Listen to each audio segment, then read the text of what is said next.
I'm still talking to columnist and commentator Robert Taylor. Robert, apparently, according to the Welsh First Minister Eluned Morgan, her country is in need of re-education, reprogramming. It requires shifts in the beliefs and the behaviour of the white majority to pursue, and I quote, systematic and cultural changes, because Eluned thinks that nearly all the white people in Wales are racists, and she's going to make Wales anti-racist by 2030 by re-educating her backward people. I mean, this is disgusting. This is a disgrace. How dare she? How dare she say? I worked it out, by the way. Do you know how much of the population of Wales is white? I think it's 93%, I think it's about 96%. Is it really? Just under 96%. So ethnic communities there represent about 4.5%. Good, fine. But to suggest that the 96% treat those people in a sort of backward Neanderthal racist way, I think it's disgusting. And I think it's racist. I think it's racist against them. What on earth does she think she's playing at?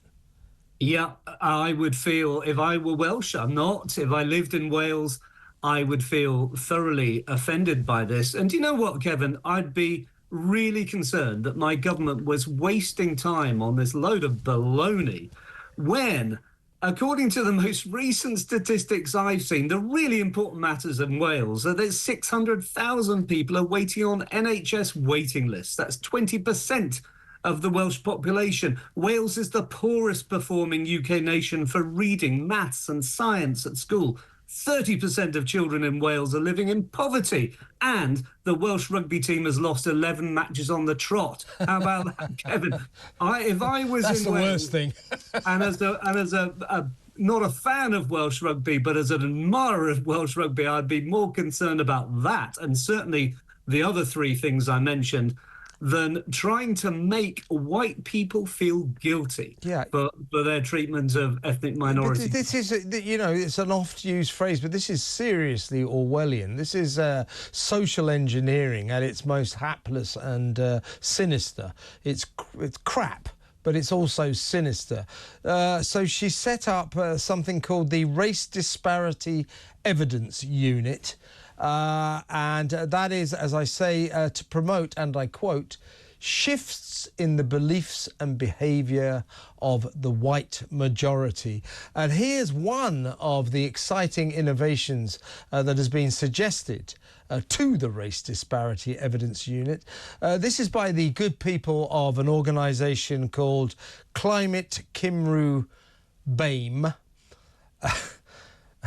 No, me neither. Climate Cymru BAME, they've suggested that one way to stop or to make Wales more amenable to its ethnic communities is to create large dog-free areas in local green spaces, because BAME people don't tend to like dogs much. I mean, you know, I barely know what to say. What goes on in this woman's mind? Yeah, are they trying to create a situation where the rest of us are scoffing at them? I mean, it's an extraordinary thing. I read a bit about that dog thing over the last couple of days. I still don't get it. I really don't understand how, even with a wonky, wokey hat on, you could possibly think that dogs would be offensive to anyone, any population in Wales. I just don't get it at all. It's crazy and it's bonkers. Yeah, and this is the woman, by the way.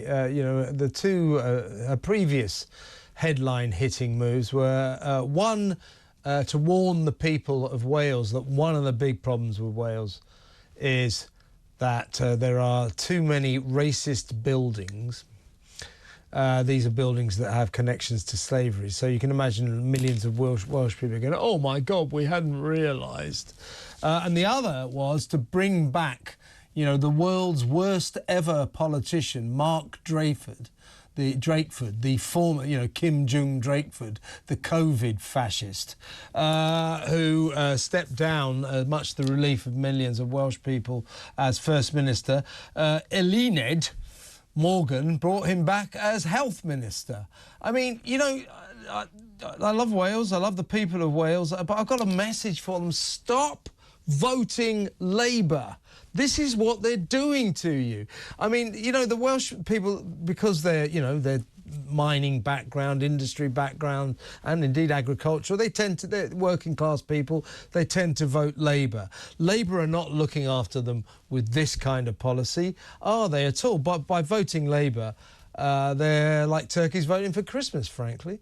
Well, yeah, and I pointed out, you know, the various areas of Welsh government policy that are failing so badly. And surely those are the things that really matter to the Welsh voters. It's not so long ago, 2019, when the Tories, I think I'm right in saying, Kevin, got almost as many votes under the Boris Johnson victory in 2019 as Labour did that year, which was unheard of. But we reverted to type, just 3 months ago, as did most of the country, of course.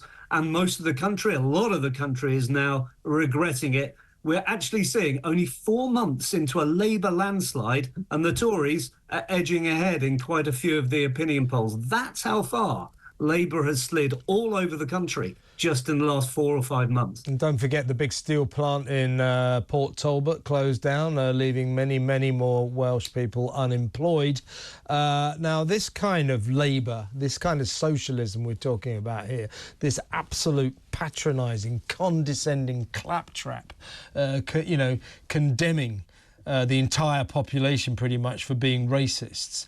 This is the kind of socialism, this is the kind of left-wing politics that lost Kamala Harris the American election, and it is the kind of socialism that will lose the Labour Party the next election. Now, traditional Labour politics would have helped, would have supported Welsh people, would have looked after their interests.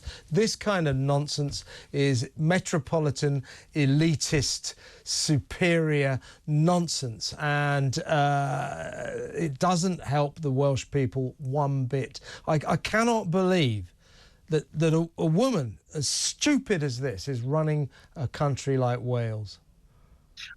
Quite right. I don't know as much as I should do about this particular Welsh leader. I've formed that impression in the last 5 minutes. But she must be, to pursue this, there's only one conclusion, frankly, Robert. She's a moron.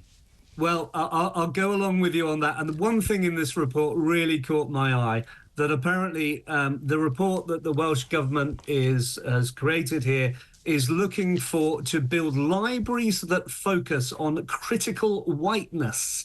Now, I have no idea what critical whiteness is, but this is public money that's going to be spent on new libraries or extensions to libraries focusing on critical whiteness.